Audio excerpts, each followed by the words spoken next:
Bonjour et bienvenue pour cette nouvelle vidéo. Aujourd'hui, c'est un dessin pas à pas. Donc, on va dessiner ce raton laveur au crayon gris. Et puis ensuite, on fera l'ancrage au stylo bille. Donc, je commence à regarder les formes géométriques. Donc, un rectangle pour le bout de bois, un ovale pour la tête du raton laveur,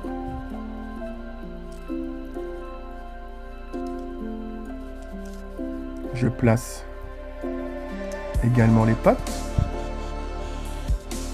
Donc il faudra bien faire attention à privilégier les proportions pour ce dessin. Donc les oreilles.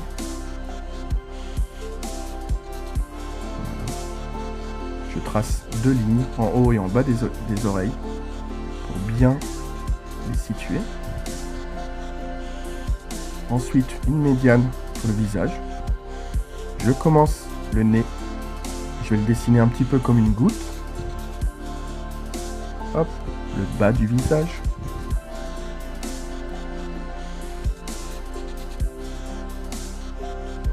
L'autre patte. Son épaule. Le haut de la tête. Donc je crayonne rapidement. Il faut que ça soit un petit peu instinctif. N'hésitez pas à le refaire plusieurs fois d'affilée. Rapidement pour ne pas vous prendre la tête. Donc là je commence à créer mes yeux.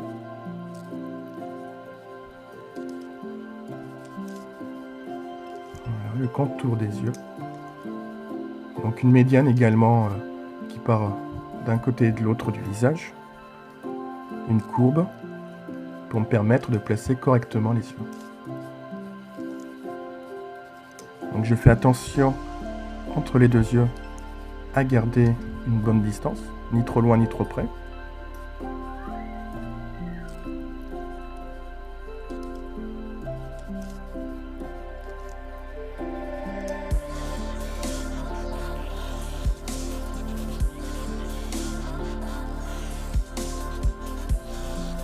Je rajoute des feuilles.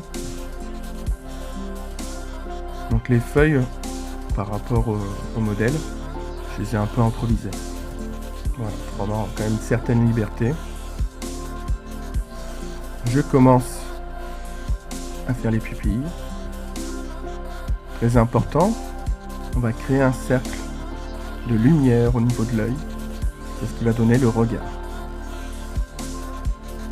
Voilà, je commence à essayer de trouver les zones les plus foncées, au-dessus des yeux, sur les contours du visage.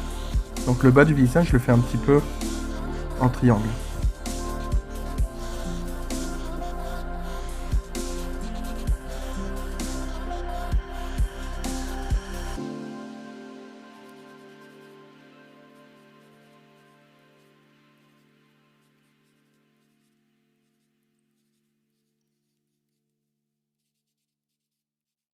C'est reparti. Voici l'avancée du dessin. Je commence à le nettoyer à la gomme. Je ne suis pas obligé de tout enlever les traits de crayon gris. Je peux en laisser, ça fera des ombres supplémentaires. Voilà, je rigole un petit peu parce que là je suis à la 5e prise d'enregistrement. J'ai eu mon petit qui est rentré plusieurs fois. Et la dernière, j'ai carrément, il est tombé, il s'est mis à pleurer. Bon, voilà, le drame. Donc, on reprend. Let's go.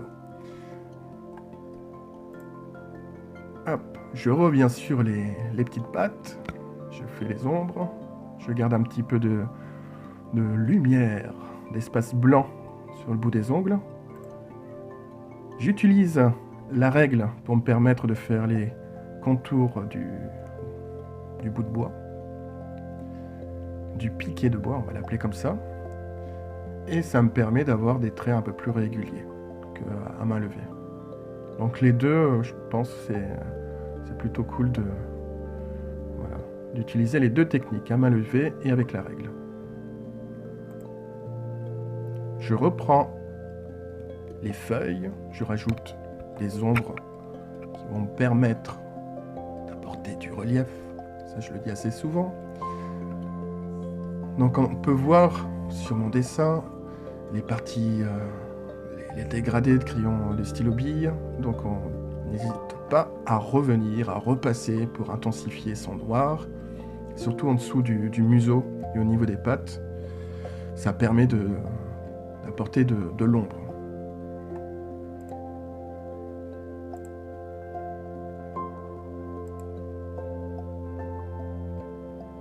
Donc c'est un dessin sur lequel on peut le faire rapidement ou par la suite apporter des finitions intéressantes à certains endroits.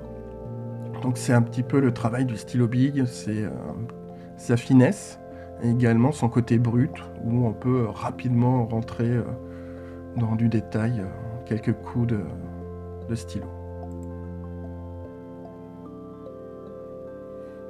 N'hésitez pas à utiliser un buvard ou à vous laver les mains pour ne pas étaler du crayon gris sur votre feuille. Moi, on peut le voir là sur mon dessin, je fais un petit peu le cochon, ça fait un petit peu tout ça là. Voilà.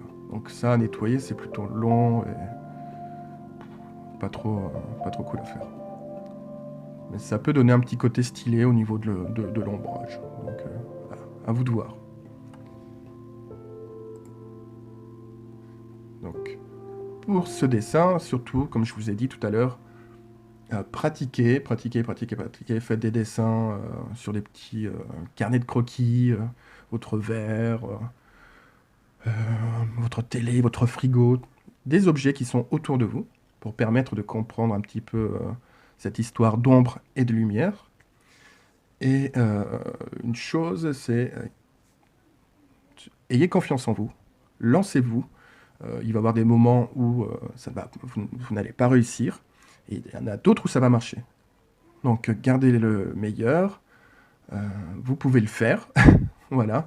N'hésitez pas à me laisser des commentaires ou un pouce, des retours, des photos. Si vous avez des soucis, je peux peut-être vous aider sur certaines techniques. Donc profitez du confinement pour dessiner, vous amuser. Et prenez bien soin de vous. Je vous dis à bientôt. Et voilà, peace, ciao.